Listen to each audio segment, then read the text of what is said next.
All right, another math video. This video is actually probably one of my favorites because you can see how long it is. Now, granted, I did do an explanation, but this is one problem.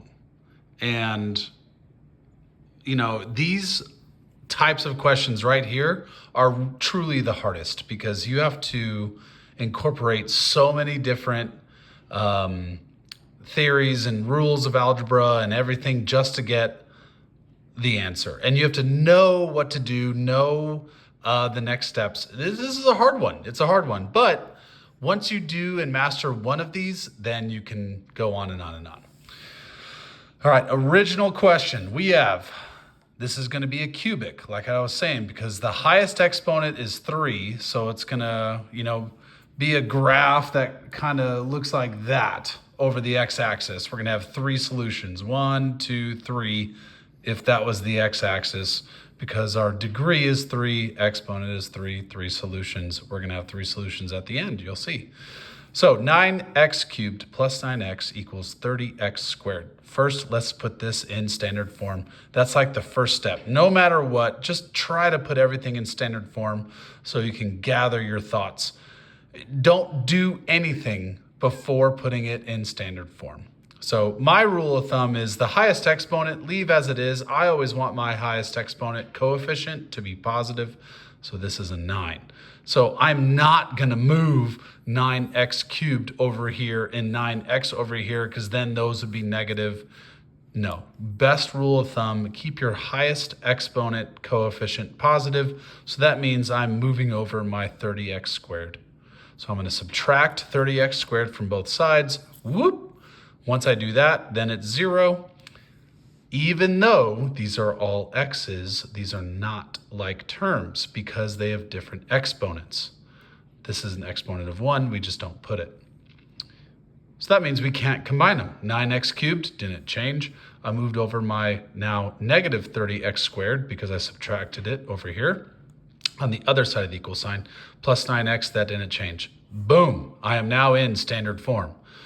Okay, it's very apparent, especially when you have variables on all 3, that maybe we could factor using a greatest common factor first.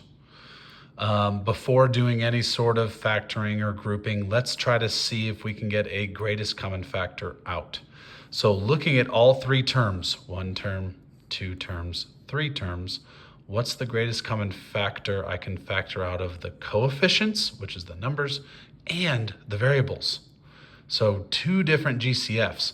I know that 3 is the highest number that can go into all 3 of these. 3 is the highest number. 9 cannot go into 30.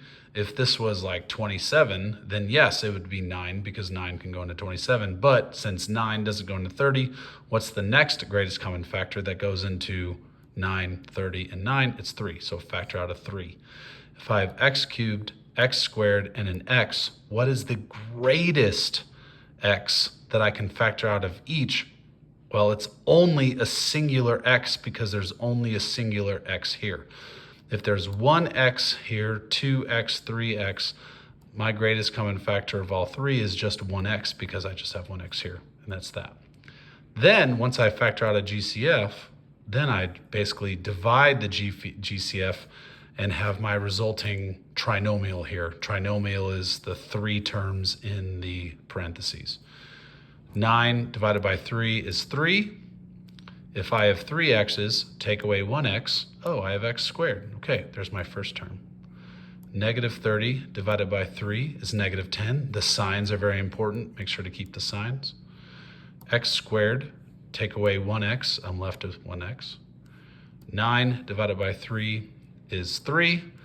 X, if I have an x here, take away an x. How many x's do I have left? 0. That's why there's no x right here. So many times students would put an x right here, but you can't do that because you're already factored out the x here, so there should not be an x in that third term. Plus, then if there's an x here, that would make these 2 like terms. It would make no sense. Okay, so this 3x, like in my previous video, means that later on one of our intercepts, one of our solutions is going to be 0. Because we have, if we were to set all of this equal to 0, we have 3x equals 0. That means one of our x's is going to be 0. We can't put this trinomial, this quantity, equal to 0 yet until we factor it. And unlike the previous video, that trick is easy. The previous video, the trick was easy because there was no number greater than 1 in the coefficient. So this is harder. This example is harder because we have a number greater than 1 as the leading coefficient. So our trick still works, but we have to do other things. So here we go. This is the rule for all trinomials, so ignore that 3x for now. All trinomials with a leading coefficient greater than 1 follows this same rule. So this is it. First rule, you multiply the first and the last. Well, what's positive 3 times positive 3? You get 9.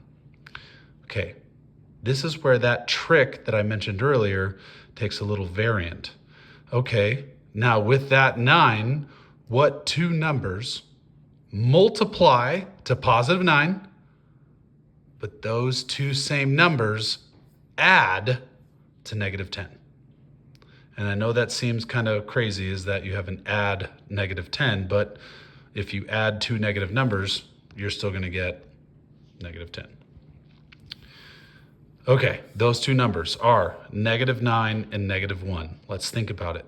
Negative 9 times negative 1 is positive 9. Boom, we got it. Negative 9 plus negative 1 is negative 10. Boom, we got it. So with those two numbers now, oh man, this is what I meant. This is the big one. We factor using the grouping method. If you've never learned the grouping method, then there's no point of doing this type of problem. I assume that the grouping method of factoring has already been taught. So those two numbers then are used to separate this one. So that 3x squared still stays the same. And this negative 10, this method is also called split the middle. So split the middle and grouping are the same type of method. Those two numbers here, negative 9 and negative 1, instead of the negative 10x, now we group it to where, and it does not matter the order. You could put the negative 1x here, negative 9x here, it does not matter. Those two numbers, instead of the negative 10x from above, we do the negative 9x minus 1x. I did not have these parentheses first. So just imagine these four terms all together without parentheses. So 3x squared minus 9x minus 1x plus 3, that positive 3 didn't change either. The only thing that changed was that negative 10x, which is what our two numbers are from right here. Once I have my four terms, then I, no matter what, group, into two binomials, and then I take the GCF of each one. What's the greatest common factor of 3x squared minus 9x? It is 3x, x minus 3. So ignore that right now. So see where my finger's at. That 3x, x minus 3, I literally just factored that first binomial using greatest common factor. Now I switch to this, negative 1x plus 3. Well, if that third term is negative, I have to have this as negative. So notice there's no other x. And if I have a 1 right here, the only thing I can factor out is a negative 1. I can't factor out anything else, right? So put that negative 1 there, and then it becomes x minus 3. And the reason why that's minus 3 is because I basically took out a negative 1, which changed that sign. Notice now how we have 3x and negative 1, and then we have two binomials that are the exact same. That's the point of grouping, x minus 3, x minus 3. And then, we're almost done. That 3x and that negative 1 is grouped. That's why it's called grouping, to 3x minus 1. That x minus 3 just gets transformed down here, okay? 3x minus 1 that x minus 3.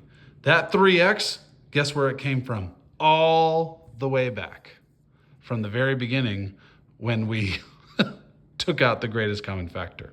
Because that's still there. That's still there. All this work was just to get it into factored form.